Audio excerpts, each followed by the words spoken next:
Welcome, everybody, to Mindset Monday podcast. I'm your host, Denise, Zack. Thank you so much for joining us. It is another season of the Mindset Monday podcast. We're into season 2, and I'm super excited. I'm doing things a little bit different today. I have a really cool guest on, and I'll introduce him in just a little bit. But Mindset Monday podcast is part of the Game Plan U podcast series, which is part of the Game Plan U community. If you don't know what Game Plan U is, it is a community of founders, investors, and career seekers coming together to support one another, to learn, to grow, to validate, and to really work together to develop expertise in their craft in the sports tech and sports innovation industry. If you want to learn more about Game Plan U, it is www.gameplanu.org. This podcast is part of the Game Plan U community, as I said, and my goal in this podcast is to kind of get into those 6 inches in between your ears that really kind of helps people understand what it is to be an entrepreneur, what it is to be in the sports innovation industry, and how you kind of show up to your day, what struggles people have. We're all human. We all have a story. We all have issues that we deal with. And I really want to help people understand that you're not alone, that other people struggle, and you can still be successful regardless of all of that. And that's what this podcast is all about. So I'm super excited to dive in today. I have a really cool guest today. This is someone who is, not your typical entrepreneur in terms of where they are in their stage in life. This gentleman he started a business at age 15 and was profiting at that age at 15 and worked really hard to pay attention to what the market was telling him, pivoted when he needed to, and really has grown his business over the last few years, continues to go to school, go to college, do all the things that a now 19-year-old does. But I just thought it was really important to kind of take a look into the mind of a young entrepreneur, because all of us have ideas, all of us have things that what we want to do, but how do we get started? How do we find the motivation to do the things that are those ideas that are swirling around in our mind? So without further ado, I'm going to bring on Mitchell Price from Heat Supply LLC. Hi, Mitch. How are you? Hello, good. How are you? Good. Thanks so much for joining me today. So I want to ask you a little bit, if you can tell me a little bit about kind of what Heat Supply is, first of all, what you do with that company.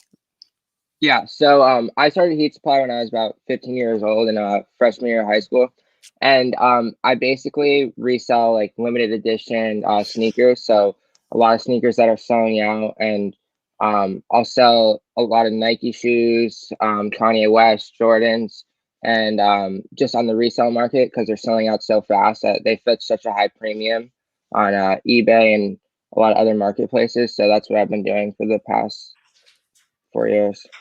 That's awesome. And what when you think, like, why did you even decide to do that? What made you want to start a business? I mean, at age 15, so many kids are worried about so many other things, Mhm. just trying to figure out who their friends are, where they're going on Friday night. How did you say, "Hey, I think I'll start a business"?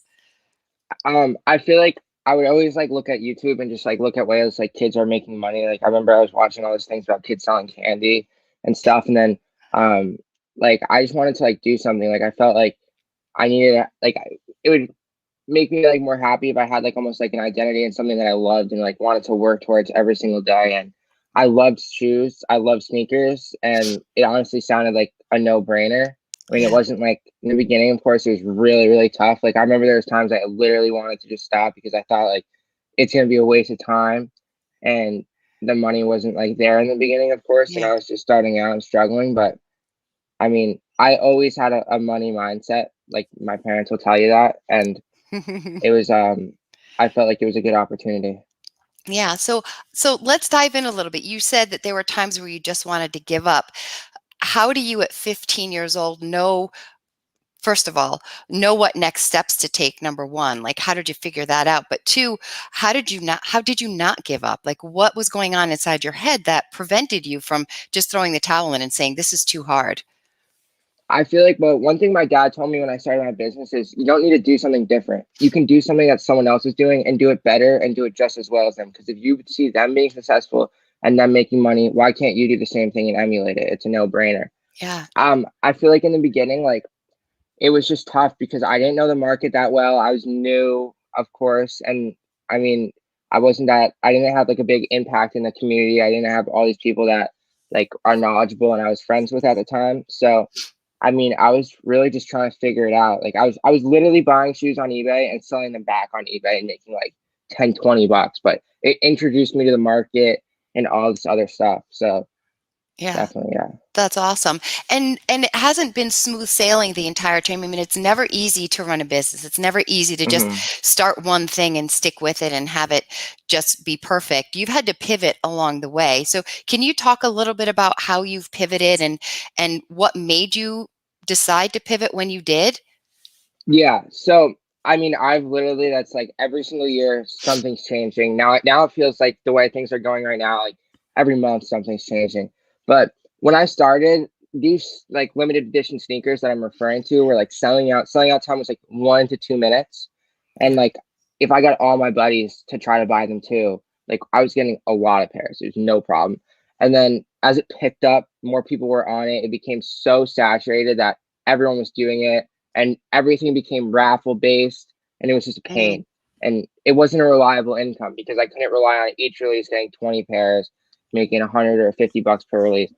So about that time, like I started looking into discounts with cash back and shipping places with no sales tax and just trying to save money wherever I could. So I was buying sneakers that were still sitting on Nike. They weren't selling out, but I was selling them on eBay, Mercai, Poshmark, OfferUp, just trying to make a 10, 15% because I knew that I could do that 10 times over. And I remember my buddy asked me, like, well, why wouldn't anyone else do that? It's like, why do I buy the shoe off Nike, but you get it for less than what I'm paying on Nike? It's because, I mean, I'm constantly looking for new discount codes. I'm applying cash back with my credit card too.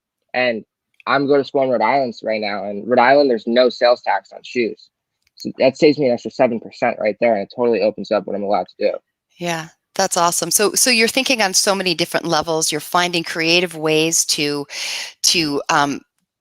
not only sell the shoes, but also to make more money on the shoes, depending on, like you said, your state, depending on cashback, depending on discount codes and things like that, which has you constantly thinking, searching, looking. So you must have I mean, there's a strategy to that, but there's also a creative level to that. And so what I think I'm hearing you talk about are these two very important pieces of business savvy is having a Hmm. creative mindset in terms of thinking, but also a strategic mindset in terms of thinking and finding new ways to do things and to make money, which Hmm. I love. Do you see that in yourself at all? Yeah, for sure. I'm always looking for the new next thing. You know what I mean? Yeah. Because I mean, like, I remember like most millionaires have five passive incomes. And I mean, of course, like with sneakers, like what I'm my salary is never guaranteed. It's always up in the air. It's not like I'm getting paid at a start date and a certain day. So it's really up to me to make it happen. And whatever different ways I could bring in that money is what I want to do. That's awesome. So let me ask you this. What kinds of things have made it hard along this path? Like what either personal things or business things have you come up against that you felt like were hindrances or were things that made it really difficult to the business and to keep things going? I would say in the beginning, it was definitely more like I would get so anxious and it would just absolutely be like awful. Like I would just be like I was a little obsessive, but also just like wondering like what if something happens, you know what I mean? Because like I was working with like $200 was like all my almost half my capital to start with, and I was constantly like I would just get so worried and amped up and so obsessive that it was like definitely affecting me in school to start with because I mean I just wasn't focusing, and I definitely had to learn to deal with that. My parents definitely helped me out a lot through that.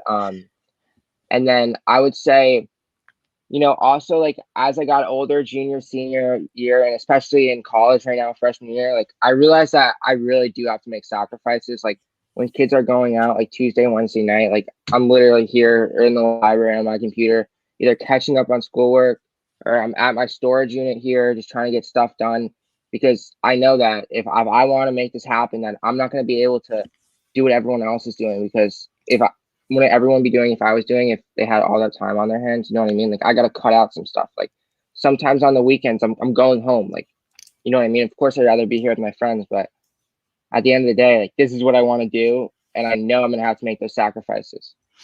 That's amazing. I mean, you talked about three different things in there, which were all super important. I mean, you talked about kind of dealing with the anxiety of being an entrepreneur and how that can manifest and impact you on so many different levels, right? So just being anxious, maybe being a little bit obsessive and worrying and wondering, that can really get in the way of someone being successful. And you said you had to learn to deal with that. So I want to ask you, how did you learn to deal with that? What kind of help did you get? Did you ask for help? Did it just kind of work itself out, or did you need more support along the way? Because our mental well-being is so critically important. So how did you manage the anxiety? Yeah, I feel like that's one of the things in like businesses that like no one really talks about. It's kind of like I wouldn't say it's like frowned upon, but it's like not in like the like no one really talks about it that much really. And I mean, in the beginning, like freshman, sophomore year, like it was definitely I was like noticeably tense. And like when I was talking to my parents about it, like they saw I was obsessive. So they definitely like got me someone that I could just talk to once a week. And I mean, I still talk to him this day and like I love it. Like it's totally changed me. Yeah, Like I tell my buddies here, like who are like just stressing about school, like the school therapist is like their school free therapy here. And it's just such a game changer because like I mean sitting down and just focusing on you for like an hour, even a week, and just figuring out what plans and strategy works for you totally helps. So, and I mean, I'm so much more productive when I'm not anxious because I'm not all like tense and I feel like I have to get a million things done at once that I can't focus on my mind. Like, yeah, so I would say definitely just talking to a therapist has helped me significantly. that's Game awesome. changing. Awesome. And I just love the fact that you're like so honest about it. You're kind of like, it's like, going to the gym, and working Hmm. out, but it's like a Yeah. workout for your brain, right? Hmm. Yeah. Absolutely. You also, the second thing you touched on was getting support and asking for help. Like Hmm. you noticed something was wrong, your parents noticed something was wrong, but first of all, you had people around you that were paying attention to you, that were supportive of you, which is really important. We need to surround ourselves with people that care about our well-being, but Hmm. also be able to talk to them, right? Being able to Yeah. reach out and have those resources. And I think that that's really, really important. And it sounds like that's been an important thing for you as well. Yeah. 100%. Like yeah, I feel like some people are almost like embarrassed to reach out sometimes, but I mean, like, I see it here at school, especially just like living with people and stuff. Like, everyone has anxious tendencies and stuff. I mean, everyone has like, it's not all butterflies and sunshine, you know what I mean? Like, everyone has Yeah. something they want to change, work on. It's definitely not easy for everyone. Yeah, no, you're just hitting on so many important things that people think everything's supposed to be fine or that we're supposed to be stressed and we're supposed to be struggling, right? So Hmm. it's really interesting the fact that you're so open about this and you're so self-aware of your process in this, which I think is amazing and such a testament to who you are as a person, but also, to your family and how your family operates in the world, which I love and is so important. Um, you also talk about sacrifices, Mitch, and Hmm. not a lot of 15, 16, 17, 18-year-olds are thinking about. I think a lot of athletes think in terms of that because they realize in terms of, student athletes, in order to be successful, in order to rise to the top of the game, you don't necessarily have to be the best. You just have to work really, really hard. And that Yeah. means sacrificing and giving things up, right? Hmm. Which I think is so amazing that you were able to do that. Hmm. Yeah. Yeah, I mean, of course that's a huge part. I mean my dad's also an entrepreneur and I mean I've seen him sacrifice a lot between like just being away all the time when I was young and like I mean he made it happen. Like that's what I want to do. Like of course I'm in like my own like lane and path, but I see so it's mind boggling. Like I see kids here who like their biggest expense right now is like going to the bar and like that's all. That's what they're Yeah. focused on. Like they're not Yeah. thinking about a plan after school or what's gonna happen or what's like I want that head start. I want that security. But again, at the end of the day, it's not all about the money. Like, I love what I'm doing. I love the people I meet, and I have a great time doing it. I love it. That's awesome. And you have a role model there with your dad. And sometimes our role models are very close to us, and sometimes they're not. I mean, you can find someone online that you look up Yeah. to and aspire to be like and learn about them. And you had someone up close and personal that you could watch who I'm sure shared a lot of insights with you, and which is really cool along the way, right? Yeah. Yeah. So, what advice would you give as we kind of wrap this up today? What kind of advice would you give to someone who is thinking about starting their own business or who has started it and is ready to give up? What advice would you give to them? What would you say to them? I feel like everyone has an idea of something they want to do, but like no one takes the first step. Like, I mean, there's been so many times that I've lost in this game, like in my just like taking losses. And I mean, I don't view it as a loss if I learn from because it's not going to happen again in my book.